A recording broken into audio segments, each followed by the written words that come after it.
ตัวเฮาเนี่ยให้มันเป็นสัปปายะนะประการที่หนึ่งอาวาสสัปปายะนั่นหมายความว่าที่อยู่อาศัยซึ่งมันเป็นปัจจัยเป็นหนึ่งในปัจจัยสี่ที่เขาจะต้องหาจะต้องมีถ้าบ่มีบ้านอยู่บ่มีอู่นอนก็ลำบากยิ่งต้องไปเจ้าไปนี่เปิ่นมันก็เป็นภาระที่บ่สิ้นสุดฉะนั้นก็จะต้องแสวงหาที่อยู่อาศัยคือมันเป็นหลักเป็นแหล่งเขาจะทำตัวเป็นเจ้าบ่มีศาลสมภารบ่มีวัดก็จะไม่ได้รับการยอมรับจากสังคมจากพี่จากน้องฉะนั้นอาวาสสัปปายะเมื่อเฮาบ่มีเฮาก็ต้องหาสร้างหลักฐานสารหลักแหล่งแต่งหลักธรรมอย่างเป็นว่านั่นเนาะเมื่อมีแล้วเฮาก็ต้องบริหารให้มันดีให้มันงามให้มันถูกสุขลักษณะตามที่หมอเพิ่นเน้นเนาะอย่างน้อยก็หนึ่งก็เน้นให้มันสะอาดจะไปให้มันรกรุงรังที่อยู่ที่อาศัยเนาะให้มันดูสบายตาเรียกว่าหันก็สบายตาอยู่ก็สบายใจเนาะสะอาดสะอ้านที่อยู่อาศัยที่อยู่รับนอนที่พักที่ผ่อนปลูกต้นไม้ให้ร่มรื่นอาศัยลมเงาได้นี่เรียกว่าให้มันเป็นสัปปายะเอื้อต่อการดำเนินชีวิตอย่างมีความสุขเนาะนี่เรียกว่ามีอากาศหายใจทำให้จิตใจของเฮาผ่องแผ้วนี่เพิ่นว่าอาวาสสัปปายะประการที่สองเนี่ยอาหารสัปปายะก็คือเรื่องของการเลี้ยงปากเลี้ยงท้องอาชีพเนาะเฮาก็จะต้องทำให้อยู่ได้อยู่ดีแล้วก็อยู่อย่างมีความสุขมันก็ต้องอาศัยการทำงานเพิ่นว่าอยากมีเงินต้องทำงานจึงผ่านพบถ้าเฮาขยันขันแข็งอย่างน้อยก็หัวใจเศรษฐี4ข้อที่พระพุทธเจ้าเพิ่นสอนไว้เรียกว่ามนต์กันจนเนาะอุอากาสะอุก็คือขยันประกอบอาชีพให้มันถูกต้องให้มันเหมาะให้มันควรมันก็บ่เป็นบาปเป็นบุญเนาะมันมีดีอยู่ในตัวมันเองการงานอาชีพต่างๆถ้ามันบ่ผิดต่อตัวเก่าบ่ผิดต่อคนอื่นก็ถือว่าเหมาะเพราะว่าควรเนาะอาหารสัปปายะการได้อาหารมาแล้วก็ต้องบริหารให้เป็นอย่างเพิ่นว่านั่นเนาะมีเงินมีทองก็ต้องใช้ให้เป็นรักผู้เขาวิภาคพระพุทธเจ้าเพิ่นก็สอนว่าให้แบ่งทรัพย์ออกเป็น4ส่วนเนาะ1ส่วนเอาไว้กินไว้ใช้2ส่วนต้องเอาไปลงทุนให้แตกดอกออกผลแถมส่วนเก็บไว้ในยามจำเป็นเนาะอันนี้เรียกว่าเป็นการบริหารทรัพย์อาหารเมื่อเขาจะใช้เขาจะรับประทานก็ตามก็คือมันมัตตัญญูตาเนาะรู้จักคำว่าพอดีบ่กินนักจนร่างกายมีปัญหาแล้วก็จะไปกินน้อยจนกับร่างกายมีปัญหาเหมือนกันพอเหมาะพอดีเนาะอันนี้เป็นห้องว่าอาหารสัปปายะอาหารที่มันถูกสุขลักษณะเรียกว่าปลอดภัยเนาะเป็นกินเอาตามใจลงไปแต่เฮาก็พิจารณาเนาะคือมันพอเหมาะพอควรนะเนาะแต่ละท่านก็จะมีความเข้าใจเรื่องเหล่านี้อยู่โดยเฉพาะท่านที่อายุเริ่มเข้าเลข5เลข6เนาะจะกินก็ต้องระวังละระวังปากระวังต้องละจะไปนับได้นับกินก็บ่ได้เพราะเวลามีปัญหามาคนที่ให้ก็มีกะเฮาเนาะคนอื่นเขาก็ได้แต่มองเนาะอันฉะนั้นเฮาก็ต้องดูแลตัวเก่านี่เป็นห้องว่าอาหารสัปปายะประการที่3บุคคลสัปปายะก็คือคนรอบตัวเฮาเนี่ยมองง่ายๆก็คือทิศ6เบื้องหน้าก็คือพ่อแม่ผู้มีพระคุณต่อเฮาเนาะแม้จะเป็นผู้เป็นญาติก็ตามที่มีพระคุณต่อเฮาดูแลเฮาเนี่ยก็เฮาว่าทิศเบื้องหน้าที่เฮาจะต้องดูแลก่อนคนอื่นเฮาต้องมีปฏิสัมพันธ์อย่างที่เพิ่นว่าเนาะปฏิบัติต่อพ่อแม่ประการที่1ก็เพิ่นเลี้ยงเฮามาแล้วก็เลี้ยงเพิ่นตอบเนาะจะไปเอาคนอื่นเป็นดีไปตั้งหน้าจะไปละพ่อแม่ไว้เป็นย่อมย่าอยู่ตั้งหลังต้องดูแลเพิ่น พอเปิ้นดูแลเฮาเอาใจใส่เฮาเรียกว่าคือความรักคือความรู้คือทุกอย่างคือแม้กระทั่งชีวิตฉะนั้นเฮาก็ต้องดูแลเพิ่นเรียกว่าทิศเบื้องหน้าเพิ่นเลี้ยงมาแล้วก็เลี้ยงเพิ่นตอบแบ่งเบาภาระหน้าที่การงานเพิ่นว่ามีลูกมันผูกโพเมื่อเจ้าเติบโตก็หวังจะพึ่งพาถ้าพึ่งบ่ได้ก็บ่ฮู้จะมีความหมายอะหยังกับการมีลูกฉะนั้นเฮาก็ต้องให้พ่อแม่พึ่งได้เนาะในเพิ่นฮ้องว่าแบ่งเบาภาระหน้าที่การงานประการที่3ก็ดำรงวงศ์ตระกูลนั่นหมายความว่ากลัวพ่อแม่เพิ่นจะสร้างหลักฐานสร้างหลักแหล่งแต่งหลักธรรมสร้างหลักคำประกันชีวิตสร้างหัวสร้างเฮียนเพิ่นก็ตลอดชีวิตของเพิ่นก็ว่าได้ทั้งนั้นเฮาในฐานะเป็นลูกก็ต้องประพฤติตนช่วยกันประคับประคองตระกูลให้มันมั่นคงเพราะว่าเพิ่นว่ามีลูกดีก็เป็นสีสง่าหน้า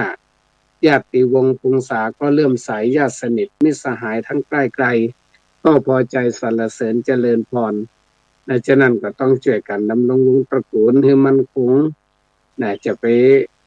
ให้มันแตกเป็นมหอยน้อยจักอันนี้ก็คือหน้าที่ของลูกประการที่4ประพฤติตน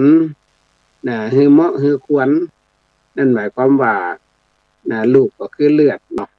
จะเชือดจะเฉือนจะได้ก็เป็นเลือดในอกตัดบ่ได้ขายบ่ขาดถ้าเฮาครองตนของคนของงานทำตนให้มันดีงามแล้วเนี่ยก็เป็นการเชิดหน้าชูตาพ่อแม่เนาะแล้วก็ประการสุดท้ายก็คือ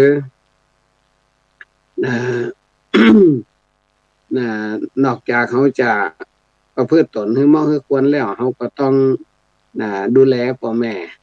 เปิ้นป่วยก็ต้องดูแลรักษาเปิ้นมรณะก็ต้องทำจัดงานให้มันถูกต้องตามศาสนาประเพณีเนาะก็คือมันขาดตกบกพร่องเป็นที่ดูถูกนินทาของคนอื่นเนาะอันนี้เรียกว่าก็เป็นหน้าที่ของลูกที่ปฏิบัติต่อพ่อแม่ทิศเป็นทิศเบื้องหน้าเนาะทิศเบื้องขวาก็คือครูบาอาจารย์ลูกศิษย์ลูกหาก็ต้องให้ความรักให้ความเคารพเชื่อฟังเพิ่นว่าลูกศิษย์คนไหนที่เคารพเชื่อฟังครูบาอาจารย์ก็จะได้รับการป้องกันในทิศทั้ง4เพิ่นว่าจังนั้นเนาะไปทิศใดก็รอดเพราะเป็นศิษย์มีครูศิษย์มีครูเพิ่นว่าเหมือนงูมีพิษฉะนั้นถึงจะมีความรู้ก็จะไปคิดลบหลู่ครูบาอาจารย์เพราะว่าครูเพิ่นมีพระคุณต่อเฮานักเพิ่นมีคุณธรรมถึง7ข้อเพิ่นฮ้องว่าคุณธรรมของกัลยาณมิตรตั้งแต่ครุนักแน่นเนาะปิโยเป็นที่ฮักภาวนิโยควรค่าแก่การยกย่องวจนะขโมอดทนต่อกรรมอู้เฮาจะอู้หยังเพิ่นก็รับฟังเนาะรับฟังแล้วก็คอยช่วยเหลือเนี่ยข้อที่4วัตตาอบรมสั่งสอนบ่หันแก่ความเหนื่อยยากอาชีพครูนี่เป็นอาชีพที่หนักหลายท่านมาทำงานเป็นครูเนี่ยเพิ่นฮ้องว่าเอาลูกเพิ่นมาเลี้ยงเอาเมียงเพิ่นมาอมก็อิดพ้องแต่ก็เป็นแม่พิมพ์ของชาติเป็นต้นแบบเป็นต้นบุญเป็นต้นทุนให้กับลูกศิษย์นี่เพิ่นฮ้องว่าวัตตาเนาะคัมภีรังกถังกัตตาก็คือสอนต้องค้นคว้าหาความรู้ใหม่ๆพัฒนาตัวเก่าอยู่ตลอดเวลาเพื่อเอานำวิชาความรู้เหล่านั้นมาป้อนมาแนะก็คือเรียกว่ามาบอก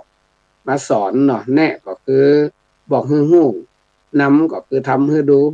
เรียกว่าสอนให้รู้ทำให้ดูอยู่ให้เห็นอันนี้ก็เรียกว่าเป็นคุณธรรมของครูแล้วก็สุดท้ายโนจัตถาเนนิโยชเยก็คือจักขึ้นสูงบ่จุงให้ต่ำนำลูกศิษย์ไปในทางที่ถูกต้องดีงามเนาะอันนี้เขาเรียกว่าทิศเบื้องขวาเขาก็ต้องให้ความเคารพยำเกรงเนาะทิศเบื้องซ้ายก็มิตรสหายโบราณเป็นว่านกไม่มีขนคนไม่มีเพื่อนฝูงจะขึ้นสูงไม่ได้นั่นหมายความว่าเขาจะต้องมีมิตรเอาปฏิบัติต่อมิตรให้มันเรียกว่าให้มันเหมาะมันควร เป็น เป็นมิตรที่ดีมีความฮักใคร่แนะนำประโยชน์รวมสุขรวมทุกข์เนาะอันนี้พระพุทธเจ้าเพิ่นก็สอนไว้ปฏิบัติต่อมิตรด้วยเมตตาอย่างน้อยก็มีสารานิยธรรม6ข้อหนึ่งคือเขาไปตั้งกายกรรมประกอบด้วยเมตตาพูดง่ายๆจะทำอย่างก็ทำด้วยความปรารถนาดีเนาะเขาไปตั้งวจีกรรมประกอบด้วยเมตตาจะอู้หยังก็ด้วยเมตตาอู้ด้วยความปรารถนาดีเขาไปตั้งมโนกรรมประกอบด้วยเมตตาก็คือ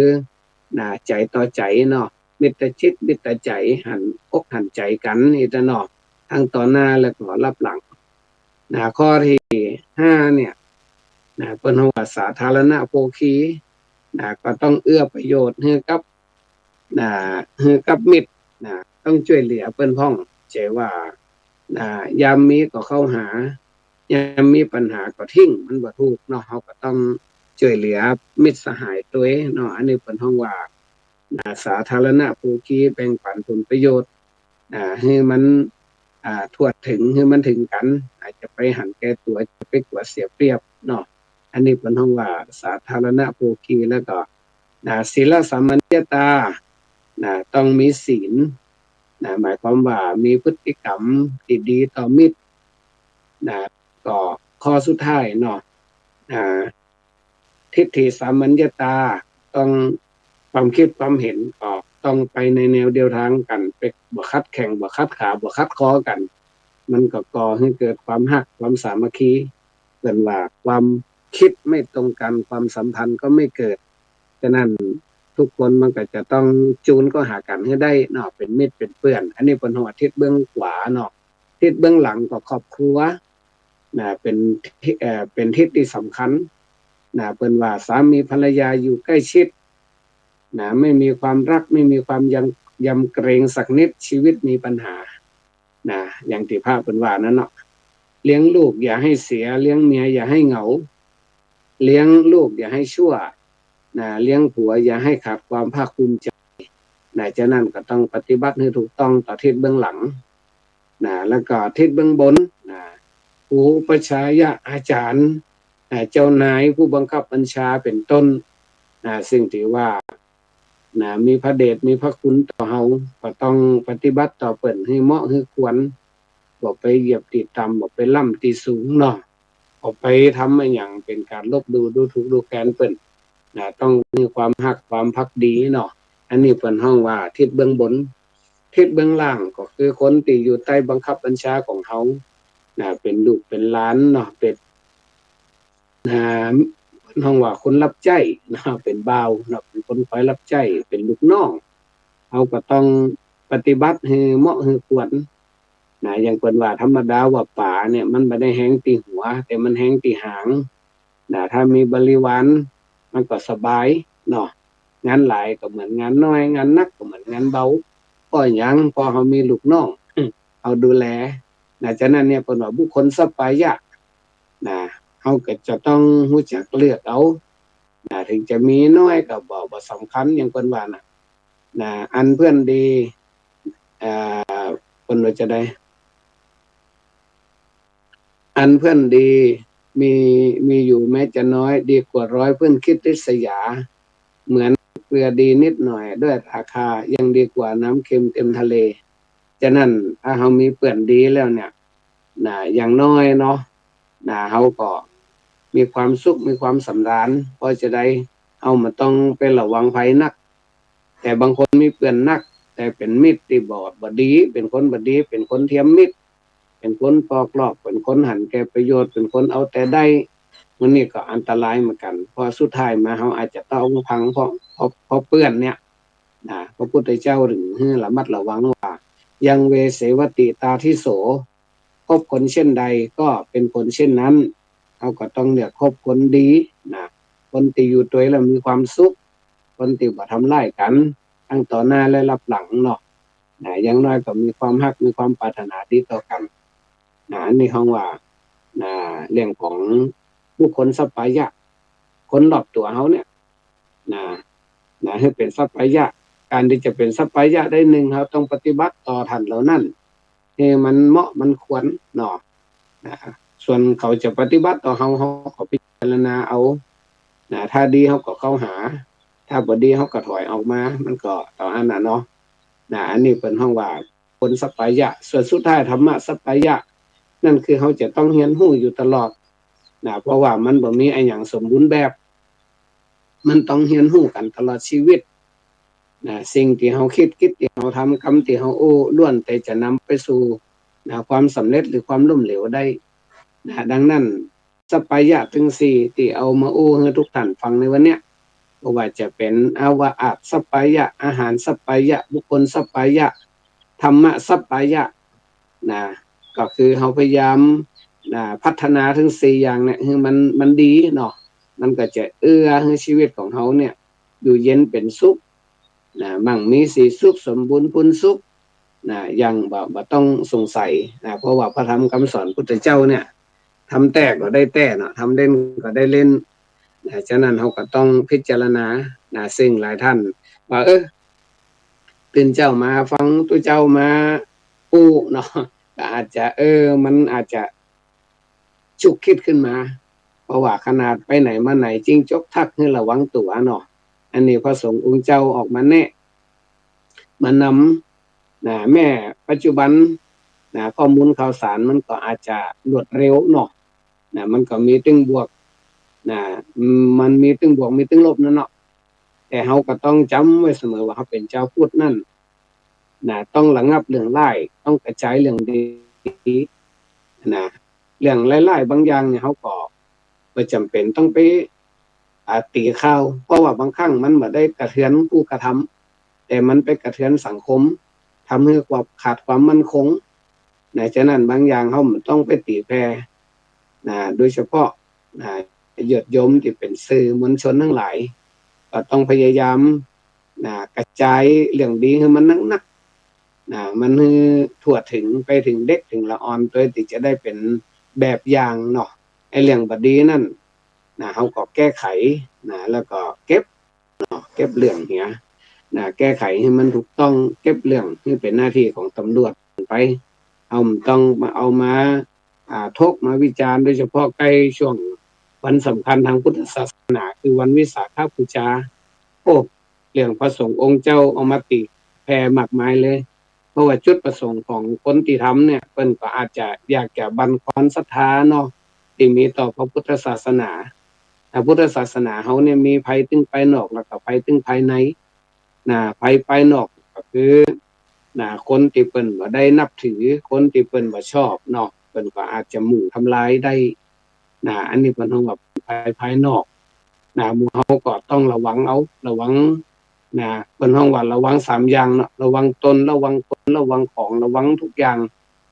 จะอู้จะจาหยังกันจะทำหยังกันก็ระมัดระวังเพื่อบ่ให้กระทบกระเทือนมาถึง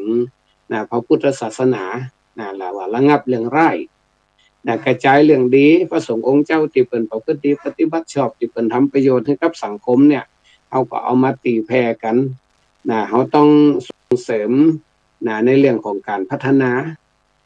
เพราะว่าไอ้นี่มันบ่พัฒนาเนี่ยเขาเอามาอู้ได้มันก็จะนั่นพูดไป2ไผเบี้ยได้หยังเสียตึงเปิ้นเสียตึงตัวแต่ว่าถ้ามันเป็นเรื่องดีเนี่ยเขาช่วยกันอู้ช่วยกันทำเนาะให้ประเทศชาติบ้านเมืองของเขาเนี่ยเกิดความเจริญเนาะพัฒนาบ่หยุดยั้งเพราะว่าหยังเพราะว่าเรื่องดีๆนั่นน่ะมันจะเป็นขวัญและเป็นกำลังใจให้คนทำดีให้คนทำถูกต้องเนาะฉะนั้นเขาเป็นชาวพุทธเขาก็ต้องเอาความรู้โดยเฉพาะ7รู้ที่พระพุทธเจ้าเป็นสอนไว้รู้เหตุรู้ผลรู้ตนรู้ประมาณรู้การรู้บุคคลรู้ชุมชน7รู้เนี่ยเอามาใช้ให้ได้รู้เหตุรู้ผลมันไม่บ่มีอย่างเกิดขึ้นโดยบังเอิญทุกอย่างมันมีเหตุมีปัจจัยอยู่เบื้องหลังอยู่ตลอดฉะนั้นใครจะอู้ใส่ร้ายพระพุทธศาสนาเฮาแบบไหนก็ตามมันก็มีเหตุมีผลของเปิดเนาะเฮาก็รับรู้รับทราบรับฟังแต่บ่ต้องไปตื่นตัวเพราะพุทธศาสนามันบริสุทธิ์ผุดผ่องอยู่แล้วโดยเฉพาะรัตนะทั้ง3พระพุทธพระธรรมพระสงฆ์เนี่ยบริสุทธิ์ผุดผ่องส่วนบุคคลที่เข้ามาบวชในพระพุทธศาสนานั่น เปิ้นฮ้องว่าศาสนทายาทเนาะก็คือสืบต่ออายุพุทธศาสนาบ่ให้มันขาดมันก็มีพ้องดีพ้องให้พ้องแต่เฮาพยายามสนับสนุนคนดีพยายามลดบทบาทของคนชั่วเนาะบ่ให้มาใช้อำนาจในทางบ่ถูกต้องบ่ว่าจะเป็นอาณาจักรก็เป็นศาสนาจักรเนาะเฮาจะให้ทุกคนเป็นคนดีมันเป็นไปบ่ได้มันเป็นไปบ่ได้เหมือนหลวงพ่อพุทธทาสเพิ่นว่านั่นน่ะเขามีส่วนชั่วบ้างช่างหัวเขาจงเลือกเอาส่วนที่ดีเขามีอยู่เป็นประโยชน์โลกบ้างอย่างน่าดูส่วนที่ชั่วอย่าไปรู้ของเขาเลยจะหาคนมีดีโดยส่วนเดียว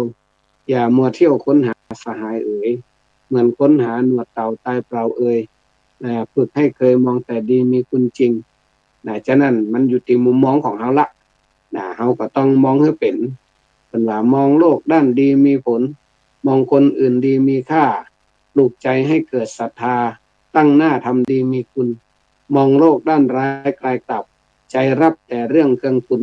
ชีพวุ่นวายแท้แน่คุณอย่าปล่อยใจคุณในเรานั่นหมายความว่า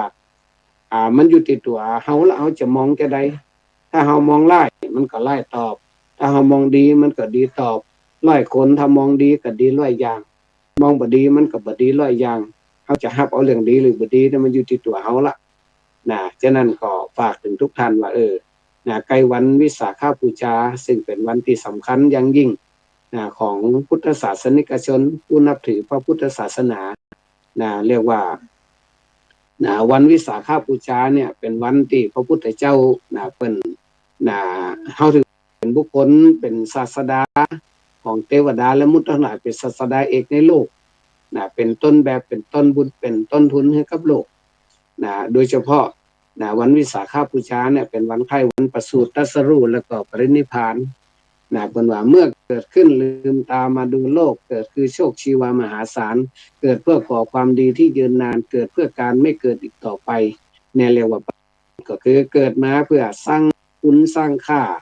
สร้างประโยชน์ให้กับโลกจะเกิดมาทำร้ายโลกเนาะอันนี้เป็นห้องประสูติเมื่อดำรงชีพอยู่ก็เยี่ยมยอดสร้างสืบทอดคุณธรรมล้ำเลิศได้ใช่อยู่เพื่อเพียงตนไม่สนใครแต่อยู่อย่างเยื่อใยในแผ่นดินตรัสรู้ก็คือเอาธรรมะเอาสิ่งดีๆที่มันซ่อนเล่นอยู่ในโลกเนี่ยออกมาเปิดมาเผยให้ทุกท่านนำมาประพฤติปฏิบัติต่อให้เกิดความเจริญงอกงามไพบูลย์เรียกว่าตั้งแต่ระดับบุคคลหัวเขตประเทศชาติจนถึงโลกเนาะให้เจริญอันนี้เป็นห้องว่าอยู่ยังมีคุณค่านั่นน่ะเนาะอยู่ยังมีคุณค่าพุทธเจ้าเพิ่นก็สอนว่าให้เฮาปฏิบัติบ่ว่าจะมีสถานภาพแบบใดมีบทบาทก็ตามทำให้มันถูกต้องให้มันเหมาะให้มันควรมันก็บ่เป็นบาปเป็นกรรมหยังมันเฮาก็ทำไปตามหน้าที่ของเฮาเนาะอันนี้เป็นห้องว่าดำรงชีพอยู่คือพระพุทธเจ้าเปิดตรัสรู้อริยสัจธรรม4ข้อทุกข์สมุทัยนิโรธมรรคหรือว่าเป็นยาชั้นดีเนาะให้ทุกท่านนำมาแก้ปัญหาชีวิตทุกข์คือทุกคนต้องประสบพบเจอเฮาไม่ต้องไปแบกก็ต้องไปหนีแต่เฮารับรู้รับทราบให้มันชัดแจ้งชัดเจนเนาะสมุทัยก็คือสาเหตุเบื้องหลังของปัญหาทุกอย่างมันล้วนแต่มาจากสมุทัยคือสาเหตุซึ่งทางพระก็เรียกว่าตัณหาความอยากเนาะบ่ว่าจะเป็นกามตัณหาภวตัณหาวิภวตัณหาความอยากของคนเฮาเนี่ยมันนำไปทำให้เกิดปัญหาต่างๆนำมาความโลภความโกรธความหลงอย่างต่างๆเนี่ยมันล้วนแต่เป็นสาเหตุของความทุกข์เนาะนิโรธก็คือเป้าหมายซึ่งเฮาจะต้องทำให้ได้เหมือนกับเฮาประพฤติวัดปฏิบัติธรรมกันสร้างคุณความดีต่างๆมันเป็นเป้าหมายเรียกว่าให้มันพ้นทุกข์เฮาก็ต้องพยายามแก้ไขแล้วก็มรรคก็คือวิธีให้ถึงทางพ้นทุกข์ซึ่งพระเจ้าก็สอนในเรื่องของมรรค8เริ่มตั้งแต่สติปัญญาก็คือสัมมาทิฏฐิสัมมาสังกัปปะสัมมาทิฏฐิก็ความเห็นชอบโดยเฉพาะเห็นชอบในอริยสัจ4เนี่ยเนาะสัมมาสังกัปปะดำริชอบแม้แต่ความคิดความอ่านอย่างต่างๆมันต้องคิดให้มันถูกบ่ให้มันติดในเรื่องของกามโลกีนักลำไปบ่ให้บกมุ่นในเรื่องของโลกธรรมนักลำไปเนาะนี่เป็นห้องว่าดำริบ่ดำริในกามบ่ดำริในความพยาบาท ความโกรธความเกลียดแค้นชิงชังอย่างต่างๆนะก็แล้วก็ดำริในการบ่เบียดเบียนอย่างนี้เป็นต้นเนาะสัมมาทิฏฐิสัมมาวาจาการการจาให้มันถูกต้องดีงามสัมมากัมมันตะการกระทำที่ถูกต้องบ่ผิดกฎหมายบ่ผิดศีลธรรมบ่ผิดขนบธรรมเนียมประเพณีสัมมาอาชีวะเรื่องชีวิตชอบนะบ่ผิดกฎหมายบ่ทุจริตบ่คอร์รัปชันเนาะเนี่ยเพิ่นเฮาว่าสัมมาอาชีวะสัมมาวายามะภาคเพียรพยายามชอบสัมมาสติระลึกชอบสัมมาสมาธิตั้งใจมั่นชอบเป็นต้นนะซึ่งในมรรค8เมื่อย่อคือมันสั้นก็ศีลสมาธิปัญญาศีลก็เรื่องของพฤติกรรมนะพัฒนาพฤติกรรมของเขาเนี่ยให้ดีให้งามสมาธิก็เป็นเรื่องของจิตใจอบรมจิตใจนะให้มีคุณภาพมีคุณธรรมมีสมรรถภาพมีความเข้มแข็งอดทนมีสุขภาพก็คือผ่องใสเบิกบานเนาะอันนี้อาจจะเป็นหลักธรรมหลักการเนาะแต่ก็นะเป็นวิธีการที่จะข้ามพ้นนะทุกข์นะซึ่งในอริยสัจสี่นั่นเองก็ฝากทุกท่านเอาไปคิดต่อเอาไปเรียนต่อเอาไปศึกษาต่ออันนี้เขาก็ตุก็ว่าไปตามธรรมนะเนาะเอาธรรมะมาเผยแพร่จากนั้นก็คิดให้ทุกท่านได้นำไปพินิจพิจารณาจากนั้น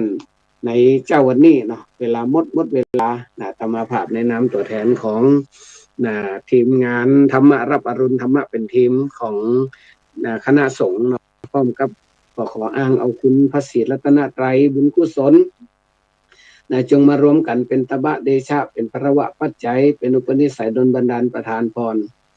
ให้ทุกท่านทุกคนประสบแต่ความสุขความเจริญท่านมุ่งมา่ปรารถนาสิ่งหนึ่งประการใดที่เป็นไปด้วยชอบประกอบด้วยธรรมขอให้สิ่งนั้นจงพลันสำเร็จจงพลันสำเร็จในที่ทุกสถานในการทุกเมื่อเทอญ